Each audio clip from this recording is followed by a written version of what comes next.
সবাইকে আইসিটি ক্লাসের শুভেচ্ছা। আমরা শুরু করছি সি প্রোগ্রামিং এর প্র্যাকটিক্যাল। আজকে আমরা দেখব কিভাবে সি প্রোগ্রামিং এর কাজ করা যায়।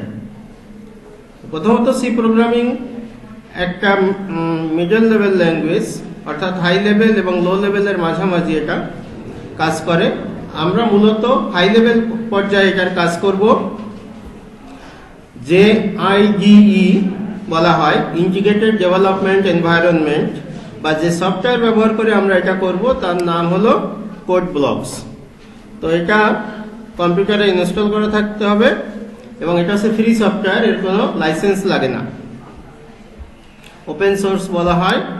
তা কোড ব্লকটা আমাদের আগেই ইনস্টল আছে, আমাদের ভার্সন 16.01।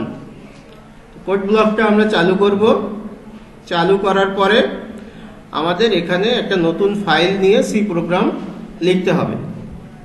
তো প্রথমে এই ফাইল থেকে নিউ নিতে পারি, অথবা সরাসরি এখান থেকে এই যে একটা সাদা নিউ ফাইলের একটা টুল আছে, প্লাস চিহ্ন দেওয়া আছে উপরে, এখান থেকে নিতে পারি।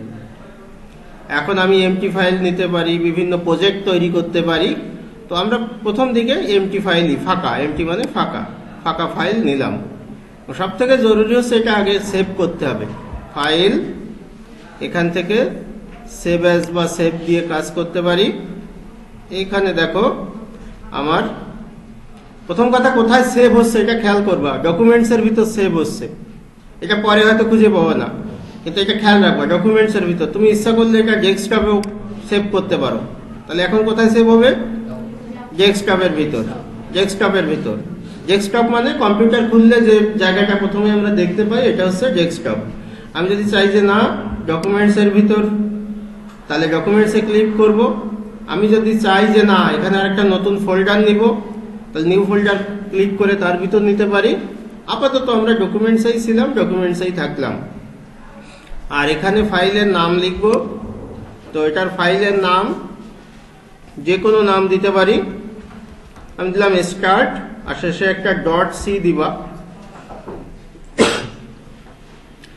ডট সিটা না দিলেও হয়, নিচের টাইপটা দেওয়া আছে C++ ফাইল, কিন্তু অনেক সময় দেখা যায় এটা থাকছে না কোনো কারণে, তখন সমস্যাটা তৈরি হয়। এই জন্য ডট সি দিয়ে দিলে ঝামেলা হয় না।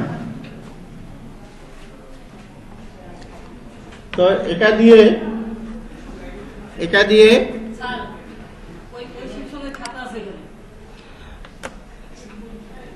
দিয়ে আমরা কাজ করতে পারবো।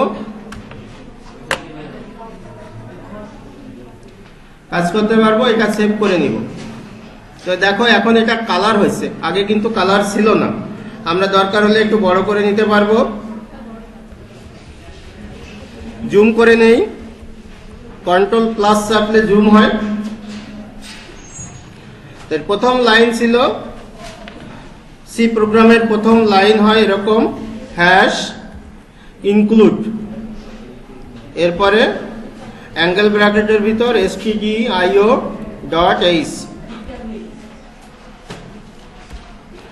হ্যাশ ইনক্লুড stdio.h, এই লাইনটা থাকাই লাগবে। তারপর ইন্টিজার int মেইন, এটা দিব ফাংশন, এই ফার্স্ট ব্র্যাকেট বা প্যারেনথেসিস বলা হয়, এটা দিয়ে ফাংশনকে বোঝায়। এবং এর ভিতর সেকেন্ড ব্র্যাকেট দিয়ে তার ভিতর এই ব্লকের ভিতর সকল কোড লিখতে হবে, তাই তো? তো প্রোগ্রামিং এর শুরুতে একটা ওয়েলকাম জানানোর আমরা একটা ফাংশন লিখব, প্রিন্টএফ ফাংশন, এবং শেষে একটা সেমিকোলন হবে। এখানে কোটেশনের ভিতর আমি যা লিখবো সেটা আমাকে শো করবে। তাহলে ওই লাভ সি প্রোগ্রামিং লিখলাম। আর একটা লাইন আপাতত দিলেও হয়, না দিলে হয়, শেষে একটা লাইন হবে রিটার্ন জিরো। এই লাইনগুলো হবে শুধুমাত্র, এখানে লাইনের সংখ্যা বাড়বে কমবে যা হবে, আর বাকি জিনিসগুলো কিন্তু ঠিকই থাকবে। যে কোনো সি প্রোগ্রামিং এর জন্য আমাদের বাকি জিনিসগুলো কিন্তু ঠিকই থাকবে। কথা বুঝতে পেরেছো? বাকিগুলোর জন্য সি প্রোগ্রামিং কিন্তু ঠিকই থাকবে। তো এটা আমার একটা প্রোগ্রাম লেখা হলো, লেখার পরে এটাকে কম্পাইল করতে হয় বা অনুবাদ করতে হয়। মানে এটা হচ্ছে হাই লেভেল ল্যাঙ্গুয়েজ বলে, আমাদের মুখের ভাষার কাছাকাছি ভাষায় লিখিত প্রোগ্রাম, এটা হচ্ছে হাই লেভেল ল্যাঙ্গুয়েজ, উচ্চতর ভাষা। তাহলে আমরা প্রথম প্রোগ্রামটা লিখে ফেললাম। আমি বললাম যে প্রিন্টএফ যেটা, এটা এই লাইনটাই শুধু আমাদের কার্যকর হবে। এই যে জিনিসগুলো আমরা লিখেছি মোটামুটি এই শব্দগুলো আমাদের কম বেশি পরিচিত, এগুলো আমরা জানি, এই জন্য বলছি আমাদের ভাষায় লিখেছি। কম্পিউটার এটা বোঝে না, 0-1 বোঝে। তো এটাকে কম্পাইল বা অনুবাদ করে অবজেক্ট ফাইলে রূপান্তর করে, কম্পাইল বা অনুবাদ করে অবজেক্ট ফাইলে রূপান্তর করে। সেইটা করার জন্য আমাদের এই যে এখানে বিল্ড অ্যান্ড রান আছে, অথবা শুধু রান আছে, অথবা বিল্ড আলাদাও আছে। তাহলে প্রথমে বিল্ড করতে হয়, পরে রান করতে হয়। বিল্ড করা মানে অনুবাদ করা, তারপরে রান করা মানে সেটাকে প্রসেসরের কাছে পাঠানো এবং প্রসেসর ফলাফল দেয়। দুইটা কাজ আমি একই সঙ্গে করতে পারি। যদি কোনো ভুল ত্রুটি থাকে তাহলে নিচে শো করবে। তো আমরা এই দুইটা একবারেই দেই।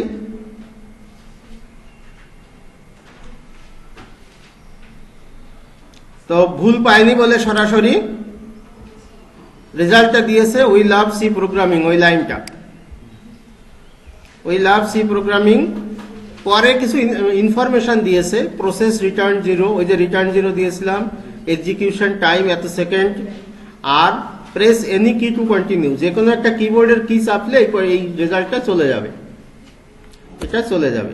এখন এই প্রোগ্রামটা আমরা একটু ব্যাখ্যা করি কি আছে। প্রথমে বলেছি ইনক্লুড, যুক্ত করা, কাকে? stdio.h, স্ট্যান্ডার্ড ইনপুট আউটপুট, তাই তো? Standard input output dot header file. তার মানে কিছু লাইব্রেরি, লাইব্রেরিতে যেমন বই থাকে, সি প্রোগ্রামিং এর জন্য একটা লাইব্রেরি আছে। সেই লাইব্রেরিতে বিভিন্ন ফাংশন আগেই করে রেখেছে, যেগুলো কমন। যেমন প্রিন্ট করার জন্য, প্রিন্ট মানে এখানে পর্দায় দেখানো, এই পর্দায় দেখানোর জন্য কিছু ফাংশন লিখতে হয়, 8-10 লাইন কোড আছে। সেই কোডটা আমি এখানে লিখতে পারতাম, কিন্তু আমরা লাইব্রেরি ফাংশনটা ব্যবহার করেছি। স্ট্যান্ডার্ড ইনপুট আউটপুট ব্যবহার করার কারণে শুধু প্রিন্টএফ লিখলে হয়েছে, সেই 10 লাইন কোড লেখা লাগেনি। এরকম প্রিন্টএফ আছে, স্ক্যানএফ আছে, তারপরে put character, get character, put string, get string, এরকম বিভিন্ন ফাংশন আছে এই স্ট্যান্ডার্ড ইনপুট আউটপুট লাইব্রেরির ভিতর। তো সেগুলোর জন্য প্রত্যেকটার জন্য যদি 10 লাইন হয় আর 10টা ফাংশন যদি আমি লিখি, 100 লাইন চলে যায় ভেজালে কাজে। তো এই কারণে আমাদের আর এটা লেখা লাগেনি। তো এভাবে আমরা একটা প্রোগ্রাম লিখতে পারি। এখন যদি কোনো মান নিতে চাই, তখন সেটা একটা ভেরিয়েবল বলতে হয়। যেমন ইন্টিজার, আমি বললাম এ বি সি, 3টা ইন্টিজার নিলাম, এ একটা, বি একটা, সি একটা। এখন আমি বলছি এর ভিতর রাখলাম 20, সরি এটা সেমিকোলন হবে, এখানে শেষ হলেই সেমিকোলন হবে। বি এর ভিতর রাখলাম 30, আর সি এর ভিতর যে বলছি এ আর বি যোগ করে দাও, এ আর বি যোগ করে দাও।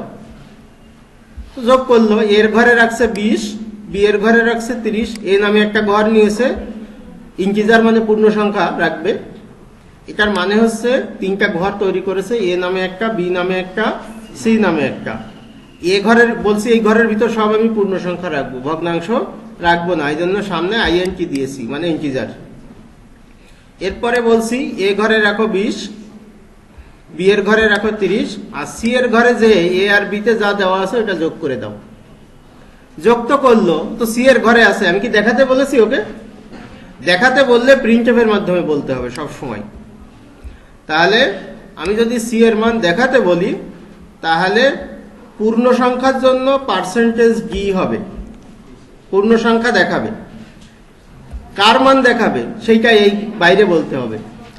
আমি এর মান দেখাবো না বি এর মান দেখাবো না সি এর মান দেখাবো সেটা বলতে হবে। আমি সি এর মান দেখাবো, তাই এখানে লিখবো সি। ঠিক আছে?